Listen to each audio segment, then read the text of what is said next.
Okay, Assalamu alaikum everybody. Good evening and welcome to the hustings for the European Parliament election for some of the London candidates. I especially want to thank the candidates for being here. I'm sure they're very busy in their campaigning schedule. And for the candidates' assurance, although the numbers are not large here, the idea was that we have representatives of the different organizations.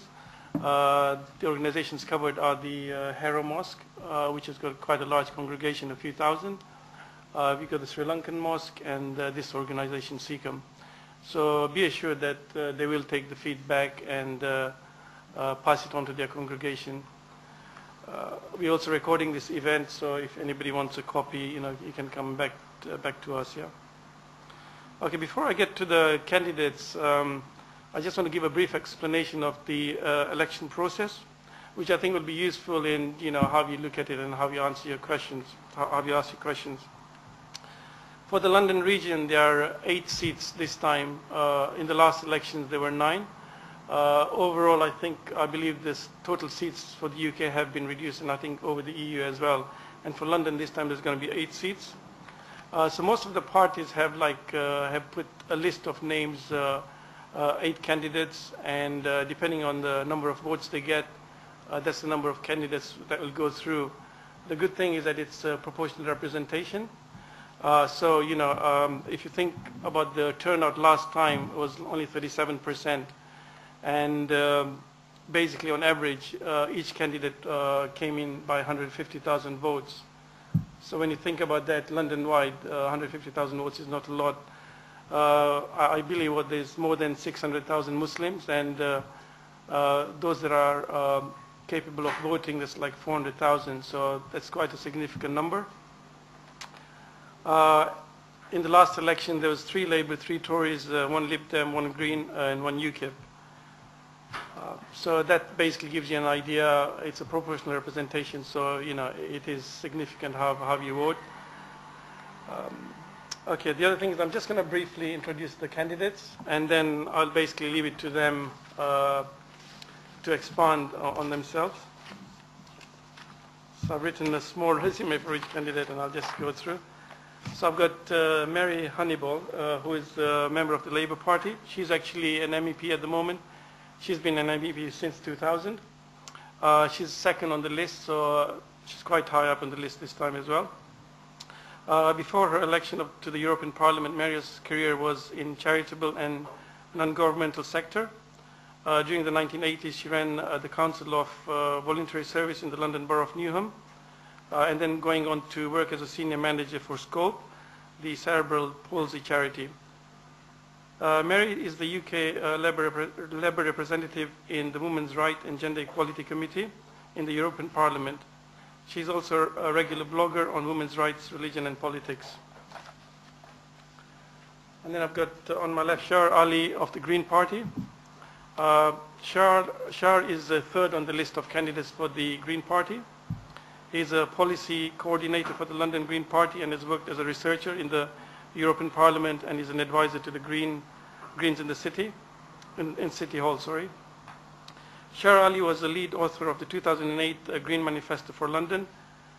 He has been involved in several London campaigns and has been involved in anti-war marches and pro-Palestinian campaigns. Hope that's okay so far. Okay, and then I've got an independent candidate, Sohail Rahman. Born and raised in London, Sohail grew up in a working class environment and completed his formal education at university with honors degree in business economics. Sohail later developed himself into a business consultant, gaining expertise in asset management, dispute resolution, investment financing and construction. Sohail has been consulted in various statutory bodies including the police force, NHS, community groups, schools and the media on issues concerning racism, culture, education, policy and terrorism. And last candidate but not least is Christopher Le Breton. He's for the Lib Dems. He's fourth on the list. Chris is an environmentalist, entrepreneur and campaigner born in Africa. He became aware at the age of 14 that he would dedicate his life to sustainability and to changing the relations between Western society and indigenous ones. Chris set up the European Commission's Environmental Aid Unit for the former Soviet Union and has worked as an environmental advisor for the EC around the world.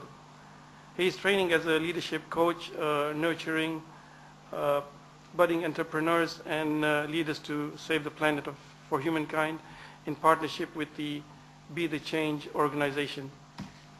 I hope that wasn't too long, and I guess I'll leave it to the candidates to talk about themselves. So I'm going to start with Mary and okay. What I'm going to do is, if we give about 5 to 7 minutes for each candidate to talk, and then at the end we'll just have a question and answer session. Okay, so can I start with Mary? Should we take it up? You prefer standing up? Yeah, I think I do prefer standing up. I feel very little without my shoes on, but never mind. Anyway, thank you very much for the invitation. I'm very pleased to have this opportunity to talk to you and to talk to the Muslim community in this area. I mean, I do recognise, as your chair said, just how significant you are in London and that you will be in this election, which is why I'm so pleased to be invited to be able to talk to you this evening and give you an idea of what Labour's policy is on issues which I think will concern you. So I want to start by talking about equal treatment and about how we in the Labour Party, the Labour government and Labour MEPs have worked to bring about equality and to do everything that we can to end discrimination. It's been something I've been particularly concerned about, living in London and recognising the multicultural nature of London. I felt that it was something which was very important to take to Europe and work on in the European Parliament. When I first became an MEP, we were working on revising Article 13 of the Amsterdam Treaty, which sounds very technical, but it actually was about ending racial discrimination across the European Union. And that particular piece of legislation introduced rights of citizenship. Although that didn't particularly apply to the UK, to Britain, because we always had given particularly people who come here from Commonwealth countries, there hadn't been any question about citizenship. And anyway, people who come into Britain can gain citizenship after a certain amount of time. That actually wasn't the case in many other European countries.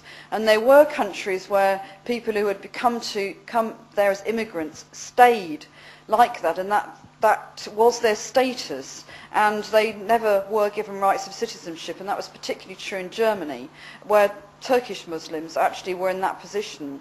But we changed that in the European Union, and now everybody has that right of citizenship, and that was one of the first things I got involved in when I became an MEP. We have continued that. We've just passed a report outlawing discrimination in the sale of goods and services, which means that people cannot be discriminated on grounds of race, religion, or sex or gender. So that again was another very important anti-discrimination move. The Labour government, as you all know, has also worked hard on these issues, passing a law to outlaw incitement to racial hatred as one example. And I'm sure you all realise what the Labour government has actually done in terms of minority rights. And that is something that we all are all very proud of and that we have worked hard on.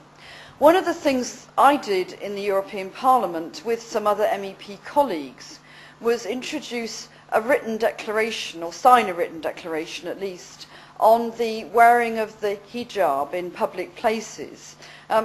This was a few years ago, when it was particularly in France, where the wearing of because of French history, religious symbols are not allowed to be worn in schools or other public places. And we felt that this was very discriminatory against those who had reasons to wear religious symbols. And we did actually introduce a written declaration, which is a bit like an early day motion in the House of Commons, about wearing the hijab. Sadly, it didn't actually get enough signatures to get through the Parliament, but it is an issue which